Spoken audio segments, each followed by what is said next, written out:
अस्सलामुअलैकुम। Programme sports world में आपको खुशामदीद कहेंगे। मैं हूं हिफ्सा इम्तियाज़। तो नाज़रीन, इस वक्त मुल्क में सैलाबी सूरत हाल बहुत ही संगीन हो चुकी है। इस वक्त खड़ी फसलें तबाह हो रही हैं, लोग सैलाब से बुरी तरह मुतासर हो रहे हैं। और इसमें अगर खेल के मैदान के हवाले से बात की जाए तो पेशावर ज़ल्मी की जानिब से एक अच्छा स्टेप लिया गया है और उन्होंने इमदादी फ्लाही मैच करवाने के लिए उन्होंने पेशावर में एक मैच का भी इनेकाद किया गया है, जिससे जो इमदाद इकट्ठी की जा सके। यकीनन ये एक इंतहाई अच्छा इकदाम है। इसके साथ साथ दीगर टॉपिक्स पर भी अगर हम नजर मारें तो 3 मुल्क की सीरीज़ के लिए मेज़बान यूएई ने भी अपनी टीम का ऐलान कर दिया है। एशिया कप की वजह से 3 मुल्की सीरीज़ में टिकट्स के लिए जोश खरोश भी कम दिखाई देता है। इसके साथ साथ साबिक कोच मिकी आर्थर कहते हैं कि बाबर आजम और रिजवान अब T20 के खिलाड़ी नहीं रहे, जबकि एक और कोच की जानिब से जेसन गिलेस्पी, उन्होंने इरफान न्याजी को बेहतरीन फ्यूचर टैलेंट करार दिया है। इन तमाम मौज़ूआत को डिस्कस करने के लिए स्टूडियो में मेरे साथ मौजूद है जाहिद मकसूद साहब, यूसुफ अंजुम और हमारा साथ दे रहे हैं सलीम खालिक साहब भी। जाहिद साहब, सबसे पहले आपकी जानिब आऊँगी और आगाज़ करते हैं। सबसे पहले सैलाबी सूरत हाल, यकीनन इस वक्त पूरा मुल्क मुतासर है। पंजाब की बात की जाए, इसके अलावा खैबर पख्तूनख्वा में हमने गिलगित बल्तिस्तान में सैलाब की तबाहकारियाँ देखी हैं। हर तरह से लोग मुतासर हैं, फसलें मुतासर हैं। इसमें यकीनन ये एक अच्छा पेशावर ज़ल्मी की जानिब से स्टेप है जो उनकी जानिब से फ्लड रिलीफ इमदादी मैच करवाने का ऐलान किया गया है। देखिए, इसमें थोड़ा सा पहले वजाहत कर दूँ, सिर्फ पंजाब मुतासर नहीं हुआ, इसमें गिलगित बल्तिस्तान, आज़ाद कश्मीर और कराची में चंद दिन की बारिश ने जो जल थल किया वो आपके सामने। और इस वक्त फ्लड जो है सियालकोट और बाकी शहरों में बहुत तबाही मचाई हुई है उन्होंने। और अब इस सिलसिले में पेशावर ज़ल्मी, मैं समझता हूँ उन्होंने फर्स्ट स्टेप उन्होंने उठाया कि उन्होंने पेशावर में ही एक फ्लड रिलीफ मैच कराने का ऐलान किया है, जो खबरों के मुताबिक, इतलात के मुताबिक जो है उसमें बाबर आजम और दीगर खिलाड़ी शिरकत करेंगे। आपको याद होगा कि अभी 2 या 3 दिन पहले जो साबिक फास्ट बॉलर हैं हमारे उस्मान शनवारी, वो बुनीर के इलाके में गए थे, जहां उन्होंने बड़ी दर्दनाक लहजे में उन्होंने मदद की भी अपील की थी उन टूरिस्ट के लिए भी जो वहाँ पर जाते थे और सैर सपाटे में भी अपने ज़र कसीर सर्फ करते थे। उनका कहना था उनसे आधे पैसे भी अगर उनको दे दिए जाएँ, उनकी हेल्प की जाए। बल्कि उन्होंने टूरिस्ट से कहा तो खुद आकर उन लोगों के हालात देखें। बल्कि उन्होंने ये भी बताया था कि एक ही ऐसे लोग से उन लोगों से भी मिले हैं जो एक ही ख़ानदान के 42 अफराद जो है वो लुकमा अजल बन गए, सैलाब की नज़र हो गए। और इसके अलावा शाहिद अफरीदी बड़े दिनों से सैलाबज़दा इलाकों में है। तो मेरा ख्याल है कि बहुत ही बोल्ड स्टेप है, एक अच्छा स्टेप है। और शादाब खान ने भी एक ट्वीट किया जिसमें उन्होंने अपील की है कि क्रिकेटर्स को और बाकियों को भी जोक दर जोक जितनी हेल्प कर सकते हैं तो सैलाब के मुतासिरीन के लिए उनकी मदद करें। तो मेरा ख्याल है सराहा जाना चाहिए और तमाम क्रिकेटर्स को और बाकियों को भी जितनी भी उनकी मदद हो सकती है वो करनी चाहिए। बिल्कुल सलीम साहब, यकीनन इस इकदाम को सराहा जाना चाहिए और इसके साथ साथ इस इकदाम में बढ़ चढ़ कर हिस्सा भी लेना चाहिए, क्योंकि ये हमारा मुल्क है, यहाँ के लोग हमारे हैं, इनको मदद की ज़रूरत है। और इनके लिए अपने अपने शोबे में जिस तरह से भी इन सैलाब मुतासरीन की मदद की जा सके, इन इलाकों की बहाली के लिए, उनकी इमदाद के लिए, तो यकीनन इन फलाही कामों में हमें बढ़ चढ़ कर हिस्सा लेने की ज़रूरत है। बिल्कुल, जिस तरह की विजुअल देख रहा हूँ मैं और जो खबरें पड़ी थी पहले, जिस तरह केपी में और दूसरी जगहों पे और अब पंजाब में जिस तरह आपके लाहौर का भी आ रहा है, तो बहुत ही है। अल्लाह सबको अपने मान में रखे और बिल्कुल सबको, हर पाकिस्तानी को इसमें अपना किरदार अदा करना चाहिए इनकी बहाली के लिए, जो मुतासरीन हैं उनके लिए। और जो उन्होंने पेशावर ज़ल्मी ने कदम उठाया, ये पहला कदम है। और जावेद आफरीदी की ये खासियत है, मैंने हमेशा उनको देखा है कि लो प्रोफाइल रहते हैं वो, लेकिन जब भी कोई इस तरह की चीज होती है सबसे आगे वही आते हैं और करोड़ों रुपए की वो इमदाद भी करते हैं जो जब कोई ऐसा कोई मसला होता है। और अभी जैसे मैच कराने का उन्होंने फैसला किया, ये एक बहुत अच्छी चीज है। एक तो क्रिकेट भी देखने को मिलेगी वहाँ पेशावर में लोगों को, और फिर जो फंड रेजिंग होगी उससे भी काफी एक लगेगा कि भाई हमें भी कोई इसमें किरदार अदा करना चाहिए, क्योंकि गवर्नमेंट तो अपना काम कर रही है, दूसरे लोग भी कर रहे हैं, लेकिन जो और साहिब हैसियत लोग हैं उनको भी अपना किरदार अदा करना चाहिए। और स्पोर्ट्स के जरिए जितना कुछ हो सके वो बिल्कुल होना चाहिए। एक पेशावर में मैच हो रहा है, दूसरे जो फ्रेंचाइज है वो भी आगे आए, पीसीबी, बल्कि अभी तो टीम हमारी बिजी है, लेकिन जब वो फ्री हो तो उसके बाद पीसीबी भी एक रिलीफ मैच कोई ऐसा करवा सकता है जिसमें हमारे स्टार क्रिकेटर खेले। और कराची में दूसरी जगह जहां पर मौसम अभी बेहतर हो गया है, तो इससे यकीनी तौर पर पैसे भी जमा होंगे और दुनिया को भी एक मैसेज जाएगा कि पाकिस्तानी यकजा हो जाते हैं और जब भी कभी उनके ऊपर कोई मुश्किल पड़े तो फिर सब लोग साथ देते हैं मिलकर और मुश्किल से निकलने में, जिसमें मदद मिलती है। और आई होप ऐसे ही होगा। और सारे लोग पाकिस्तानी वैसे ही बड़े दिल वाले हैं, जब भी कोई इस तरह का मौका आता है, आपने देखा होगा हमेशा हर तरह की मदद के लिए तैयार होते हैं, चाहे वो माली मदद हो या किसी और को कोई मदद की जरूरत हो, तो हमेशा पाकिस्तानी आगे होते हैं। इंशाल्लाह इस बार भी ऐसे ही होगा और मेरी पूरी नेक तमन्नाएं और दुआएं उन सब मुतासरीन के साथ जो ये सैलाब से परेशान है पूरी पाकिस्तान। बिल्कुल यूसुफ, दीगर प्लेटफॉर्म से भी यकीनन इस तरह के इक़दाम जो हैं वो इस वक्त ज़रूरत है, जैसा कि सलीम साहब ने भी कहा कि लोगों को इस वक्त इकट्ठा होने की ज़रूरत है और इस तरह के फलाही काम जो है वो मज़ीद भी प्लेटफॉर्म से सामने आने चाहिए। देखें हिफ्ज़ा, खेल सिर्फ तफरीह का नाम नहीं बल्कि यकजहती का पैगाम भी देते हैं और क्रिकेट चूँकि पूरी कौम को यकजान कर देती है, तो इसलिए मेरे ख्याल में सैलाब ज़दगान की इमदाद के लिए इससे बड़ा प्लेटफॉर्म कोई नहीं हो सकता, क्योंकि क्रिकेट का जब मैच होगा तो पूरी कौम उसमें इन्वॉल्व होती है। और मैं यहाँ पेशावर में और जितने भी वहाँ पर लोग मैच देखने के लिए जा रहे हैं उनसे दरख्वास्त करूँगा कि वो इस दफ़ा फ्री पासेस ना माने बल्कि टिकट परचेज़ करें, क्योंकि ये जितनी यहाँ से जो टिकट परचेज़ होंगे, जो आमदनी होगी स्पॉन्सरशिप की मदद में, वो तमाम तर हमारे सैलाब ज़दगान से मुतासरा भाइयों को जाएगी। माजी में पाकिस्तान क्रिकेट बोर्ड ने इस बारे में बहुत से मैचेस हमने देखे करवाए थे इसके लिए, और मैं यहाँ पर एक सजेशन दूँगा Pakistan cricket board, UAE cricket board और अफगानिस्तान क्रिकेट बोर्ड को कि ये जो 3 मुल्की सीरीज़ हम जुमा से शुरू होने जा रही है, इसको भी सैलाब ज़दगान के नाम किया जाए, क्योंकि इसमें जो भी पार्टिसिपेशन करेंगे खिलाड़ी जो खेलेंगे उनकी मैच फ़ीस और उसके साथ साथ जो स्पॉन्सर की मदद में पैसे इकट्ठे होंगे उसका कुछ हिस्सा भी यकीनी तौर पर उनको ये ऐलान कर देना चाहिए कि वो पाकिस्तान में जो सैलाब मुतासरीन उनकी मदद के लिए किया जाए। सही। इसके साथ साथ जाहिद साहब, अब जैसा कि उन्होंने 3 मुल्की सीरीज़ का जिक्र किया है, दुबई की जानिब से भी उन्होंने भी अपनी टीम का ऐलान कर दिया है। जिस तरह की टीम सामने आई है और अब इसके बाद जो मैसेज सीरीज़ का आगाज़ भी होगा, आपको क्या लगता है यूएई की टीम कोई सरप्राइज़ दे सकती है? देखें, यूएई की टीम इतनी मजबूत तो खैर नहीं है, क्योंकि अभी जो है पर्ल अफ्रीका कप हुआ था उसके फाइनल में युगांडा से हार गई, लेकिन क्योंकि T20 गेम है कुछ भी कहा जा सकता है और वो मेज़बान टीम है और उन्होंने सबसे आखिर में अपनी टीम का ऐलान किया है। एक अच्छी टीम है कहना चाहिए, अभी तो वो सीखने के मरहले से गुजर रहे हैं।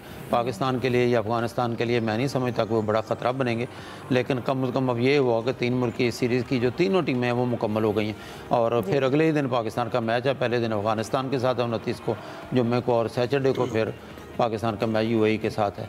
तो यूएई को टीम जो है अभी इस मरहले में है कि वो आए रोज़ उनके, क्योंकि उस्मान खान का भी हम बहुत जिक्र करते हैं पहले कि अगर ना आते वो पाकिस्तान, जैसे सलीम खालिक साहब ने खबर भी दी थी, तो हो सकता है अब वो यूएई की तरफ से खेल रहे होते, लेकिन यूएई की टीम अभी इतनी नहीं है कि जो ख़तरा बनेगी पाकिस्तान के लिए या अफगानिस्तान के लिए। सही। सलीम साहब, आपकी जानिब आऊँगी। ट्राई सीरीज़ के लिए टीम्स मुकम्मल हो चुकी हैं, आप क्या कहेंगे इस हवाले से? अगर हम पिचेस के देख के बात करें तो आपको क्या लगता है वहाँ पर पिचेस में मैक्सिमम स्कोर जो है वो बड़े से बड़ा टारगेट क्या हो सकता है? इसके साथ साथ अगर हम टिकट्स की भी बात करें तो टिकट्स की अभी तक उस तरह से हमने वो हाइप नहीं देखी है जो शायद एशिया कप की। आपको क्या लगता है वजह है या उसके अलावा कोई और मार्केटिंग खामी देख रहे हैं? पहले से मैं यूएई का बता दूं कि यूएई को हमें तरने वाला नहीं समझना चाहिए, क्योंकि साल पहले नहीं 1-2 महीने पहले ही यूएई ने बांग्लादेश को हराया है और उस बांग्लादेश ने उसके बाद हमें हराया है। इसका मतलब है दम तो है यूएई की टीम में।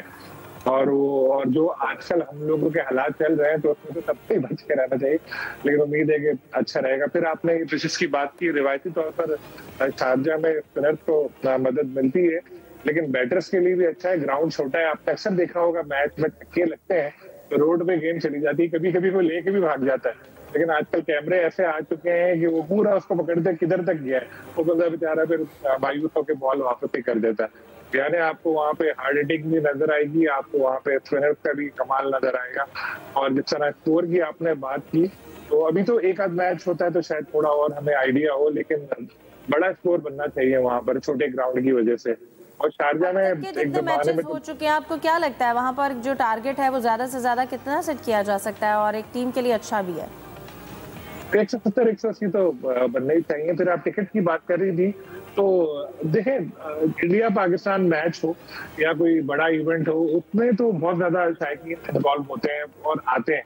यहाँ पर जो पाकिस्तान और अफगानिस्तान का मैच होगा, आप देखेंगे उसमें काफी लोग आए हुए होंगे, लेकिन जो बाकी मैचेस हैं शायद उसमें इतना क्राउड ना हो। उसी तरह जो यूएई हमें जो दूसरे शहरों में एशिया कप के मैचेस होंगे, अबू धाबी और दुबई में, वहाँ भी इंडिया पाकिस्तान या दूसरे जो बड़े मैच है उसमें क्राउड एक्सपेक्ट कीजिएगा, लेकिन हर मैच में ऐसा नहीं होगा कि पूरा हाउसफुल हो, क्योंकि वहाँ पर ज्यादातर एक्सपर्ट है दूसरे मुल्कों के जो है वो रह रहे हैं वहाँ पर लोग, और वहाँ पर जाहिर सारा हफ्ता वो काम करते हैं, फिर सैटरडे संडे वो अपना काम छोड़ के मैच वैच देखने अपने तफरीही सरगर्मियों में रहते हैं। तो उनके लिए ऐसा इतना इजी नहीं, क्योंकि मैच शाम को होंगे, लेकिन फिर ये होता है ना कि ऑफिस से आओ सीधे मैच देखने के लिए जाओ, फिर मैच देखने के बाद सुबह फिर ऑफिस जाओ। तो लोग कहते हैं यार थोड़ा ध्यान से, और बाहर जो जाते हैं वैसे उनका पहला मकसद तो यही होता है किसी तरह ये पैसे बचाए जाए। तो आएगा क्राउड एशिया कप में खास तौर पर। यहाँ ये जो ट्रायंगुलर सीरीज है इसमें एक अच्छी चीज ये है कि उन्होंने टिकट के जो रेट है वो भी तो बहुत ज्यादा हाई नहीं रहे। बिल्कुल, इसके हवाले से जानते हैं यूसुफ, आप क्या कहेंगे जो टिकट्स हैं उनके रेट्स के हवाले से और फिर उनकी फरोख्त के हवाले से, क्या लगता है स्टेडियम खाली होगा या यकीनी तौर पर लोग आएंगे देखने के लिए? देखिए, जिन मैचेस में पाकिस्तान और अफगानिस्तान के दरमियान इन्वॉल्वमेंट टीम है वहाँ पर तो उसके लिए जो सस्ता तरीन टिकट वो 50 दिरहम का रखा गया है, और अगर आप VVIP जो बॉक्सेस में मैच देखना चाहते हैं उसके लिए आपको फिर 400 दिरहम वहाँ पर आपको खर्च करना पड़ेंगे। तो दूसरे जो मैचेस हैं जैसे UAE के साथ मैच होंगे उसकी जो सस्ता तरीन टिकट है वो 30 दिरहम का रखा गया। अभी तक हमने नहीं देखा कि कुछ बहुत ज़्यादा लोगों ने उसमें दिलचस्पी ज़ाहिर की हो सकता है कि आने वाले दिनों एक या दिन का कल का दिन अभी बाकी तो उसमें कुछ मज़ीद जो टिकटों की फ़रोख्त उसका वहाँ पर हम देख सकें। लेकिन मजमूई तौर पर अगर आपने जैसा जिक्र इससे पहले किया कि वहाँ पर कितना ज़्यादा से ज़्यादा स्कोर अब तक रहा है पाकिस्तान और अफगानिस्तान के दरमियान मैचेस में, तो मजमूई तौर पर शारजाह में पाकिस्तान और अफगानिस्तान के दरमियान 5 मैचेस हुए हैं। 2 मैचेस जीते हैं अफगानिस्तान की टीम ने, 3 मैचेस में पाकिस्तान की टीम का पलड़ा भारी रहा है। और जो आखिरी सीरीज़ हुई थी मार्च 2023 में पाकिस्तान और अफगानिस्तान के दरमियान, उसमें पाकिस्तान की टीम को 2-1 से नाकामी का सामना करना पड़ा था, और उसमें सबसे ज़्यादा स्कोर पाकिस्तान की टीम की जानिब से जो बनाया गया था वो 182 था। उसके बाद एक मैच उसमें पाकिस्तान की टीम ने 132 स्कोर जो था वो बनाए थे उसको, जिसको चेज़ किया था अफगानिस्तान की टीम ने, और एक मैच में पाकिस्तान की टीम 92 रन पर ढेर हो गई थी। तो इससे अंदाज़ा आप लगा सकते हैं कि हमारे लिए जो पहला मैच होगा अफगानिस्तान के साथ वो इतना आसान नहीं होगा, और क्योंकि अफगानिस्तान की टीम को यहाँ की कंडीशन का हमसे ज़्यादा अंदाज़ा, हमारी की टीम वहाँ पर प्रैक्टिस भी इतनी ज़्यादा नहीं कर पाई, कल से उसकी प्रैक्टिस का भी आगाज़ वहाँ पर करना है। तो मजमूई तौर पर ओवर कम्बिनेशन देखा जाए तो उसमें भी थोड़ी सी बर्तरी हासिल है अफगानिस्तान की टीम को। पाकिस्तान की टीम में नो डाउट के बहुत टैलेंटेड खिलाड़ी हैं, लेकिन हमें अच्छी प्लानिंग के साथ, अच्छी प्लेइंग 11 के साथ मैदान में उतरने की ज़रूरत होगी। बिल्कुल ठीक है, प्रोग्राम में डिस्कशन को जारी रखते हैं, मज़ीद टॉपिक्स पे डिस्कस करेंगे। एक ब्रेक के बाद हमारे साथ रहिए। Welcome back. सलीम साहब, आपकी जानिब आऊँगी, कहिएगा इस वक्त PCB ने डोमेस्टिक क्रिकेट को करप्शन से पाक करने के लिए इक़दाम का फैसला किया है, माजी में भी इक़दाम किए गए, क्या लगता है इस बार नया तरीक़ाकार क्या है? PCB तो हमेशा से ICC की तरह जो इस तरह के इक़दाम करते रहते हैं एंटी करप्शन के, लेकिन अब ICC की तरफ से कुछ अरसे कबल एक ग्लोबल एंटी करप्शन कोड एक लाया गया था, और सारे बोर्ड को कहा था कि उसको अपनाएं ताकि एक जैसा कोड का हो जाए। लेकिन उसमें जब कभी कोई तनाज़ा है, कोई बड़ा जैसे जिसमें लोकल लॉ इन्वॉल्व हो, तो हवाले से कर सकते हैं जो भी करना है एकदम। तो यही था। तो जो पिछले दिनों गवर्निंग बोर्ड की मीटिंग हुई थी उसमें PCB ने जो अरकान से इस चीज की मंजूरी भी ले ली थी और उनको एक ब्रीफिंग भी दी थी कि ये करने वाले हैं वो। तो अब इस हवाले से काम होगा। डोमेस्टिक क्रिकेट में भी जरा ज्यादा सख्ती होगी, ICC का जो कोड है वो अपनाया जाएगा और प्लेयर्स को भी जरा मोहतात रहना पड़ेगा, तनख्वाह लेते हुए, रिपोर्ट ना करते हुए, फिक्सिंग और ये वो ताहयात पाबंदी भी रख सकती है, 8 साल की भी हो सकती है, 2 साल की भी हो सकती है। इस तरह से मुख्तलिफ सजाएं हैं जो अब ये इम्प्लीमेंट करना पड़ेगा सारे भी। सही। यूसुफ, एक बार फिर से इंडियन मीडिया को कुछ मसला हुआ है और उनको मौका चाहिए। अभी फिर से ताज़ा इत्तलात सामने आ रही हैं कि एक चैनल की जानिब से जब राइट्स लिए गए हैं एशिया कप के मैचेस दिखाने के हवाले से, उन्होंने प्रोमो चलाया, पाकिस्तानी प्लेयर को देख के आग बगौला हो गए हैं और इसके ऊपर उनके क्रिकेटर्स की भी जानिब से बड़ी सामने आ रही है, हम मजम्मत करते हैं, ऐसा क्यों किया, इनको शर्म आनी चाहिए। फिर से मसले शुरू हो गए इनको। जी बिल्कुल, हिफ्ज़ा इंडियन का जो रोना धोना वो अभी तक जारी है, एशिया कप भी हो जाएगा लेकिन उनका रोना धोना खत्म नहीं होने वाला। और आपने जिक्र किया कि टीवी ब्रॉडकास्टर जिसने वहाँ पर टेलीविजन लाइव दिखाने वहाँ पर एशिया कप के उसने प्रोमो दिखाया जिसमें सूर्या कुमार यादव हैं, शेरशाह अफरीदी, और उसको लेकर जो उनके बड़े क्रिकेटर हैं सहवाग, उन्होंने यहाँ तक कह दिया कि तुम्हें शर्म आनी चाहिए कि ये पाकिस्तान के साथ मैचेस आप क्यों दिखा रहे हो, उसकी प्रमोशन क्यों कर रहे हो।